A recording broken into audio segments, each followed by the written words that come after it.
Why should we be concerned with GDP per capita and not just GDP growth, as my friend was referencing earlier? Well, I think, first of all, this is a very simple equation, and that is, and I'll try to describe it simply. And by the way, I enjoyed Mr. Sabero's lecture. And at some point, maybe we'll have a discussion. But anyway,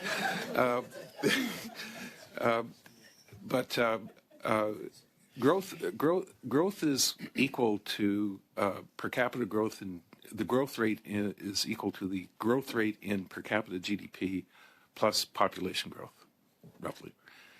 So if our growth rate, for example, is, let's say this current year is 0.9%, I believe, for GDP for 2024. Who knows what will happen in 2025? Even the IMF, who I taught some of the people who are there, I don't know. These forecasts are kind of hard to do. I think even given all the uncertainty these days.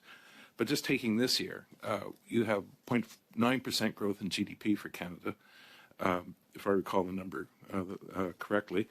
The growth in population has been a little over 2%.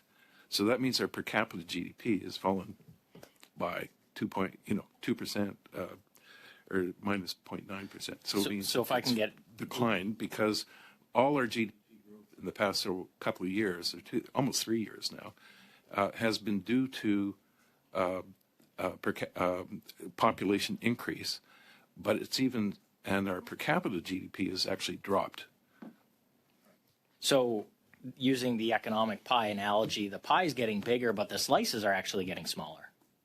I think that's a good way to put it. And I think we also have to remember that per capita GDP growth depends on two factors. One is productivity, which has been virtually zero over the past 5 years.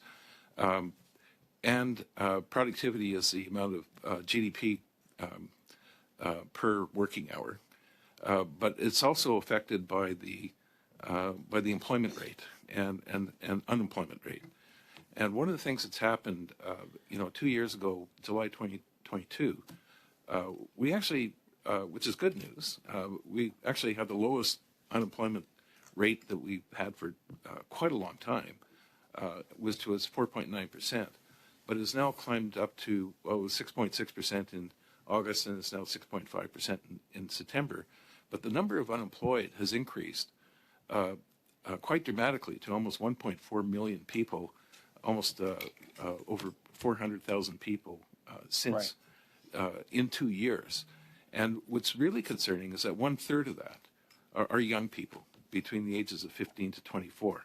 And so not only there are people that can't buy a home, but there are people that aren't young people that are having trouble getting jobs. And I think that is a huge concern that we have to be worried about. Thank you very much. Just quickly before I move on, I just want to confirm, kind of brief yes or no.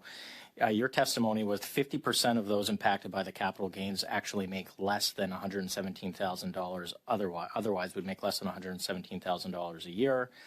That $90 billion, we see a loss of $90 billion of GDP and an increase of unemployment of about 400,000. Do I have that correct? Okay. That's correct, yes. Okay.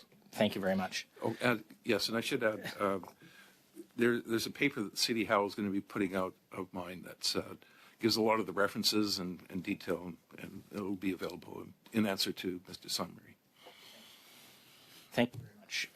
Mr. Butler, thank you so much for coming back. Wonderful to see you. I regret I don't have more time with you, but I want to hone in on, did I hear you correctly? In 4 years, the number of homes that will be built in the GTA, or excuse me, the 416 is 1,500, not 15,000, Yes, 1,500. That's correct. So okay. we could easily graph by these big towers, condo towers. It's easy to graph when they're completed within about an 8-month cycle, and there's no new ones being developed. So at that point, you end up with no homes. And that's based on current economic environment today. Correct. That's what is going to be the result. So when the finance minister says her economic plan is working, do you think that's what she means? I don't know what she means, but I can tell you factually that there's going to be significant unemployment in the construction industry in Ontario within the next 2 years, and there will also be this kind of catastrophic fall off in developing units for people to buy. Thank you, Mr. Chair.